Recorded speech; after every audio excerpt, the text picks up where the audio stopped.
கோவையின் குலதெய்வம் அருள்மிகு தண்டுமாரியம்மன் திருக்கோயில் 2024ஆம் ஆண்டு சித்திரை திருவிழா நடைபெற்றது.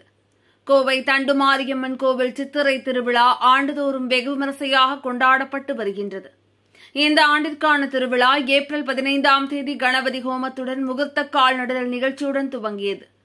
தொடர்ந்து 16ஆம் தேதி கொடியேற்றம், பூச்சாட்டு, 18ஆம் தேதி அக்னிச்சாட்டு, 19ஆம் தேதி திருவிளக்கு வழிபாடு மற்றும் வெள்ளி சிம்ம வாகனத்தில் அம்மன் திருவீதி உலா, 20ஆம் தேதி குதிரை வாகனத்தில் அம்மன் திருவீதி உலா, 21ஆம் தேதி சிம்ம வாகனத்தில் திருவீதி உலா உள்ளிட்ட நிகழ்ச்சிகள் நடந்தன. இதனைத் தொடர்ந்து கோயிலுக்கு வரும் பக்தர்களுக்கு கிஸ்கோல் குழுக்கள் நிறுவன தலைவர் டிஎஸ்பி கண்ணப்பன் புஷ்பவள்ளி குடும்பத்தார் அன்னதானம் வழங்கினர். இதில் ஏராளமான பக்தர்கள் கலந்து கொண்டு தண்டுமாரியம்மனை தரிசித்தனர்.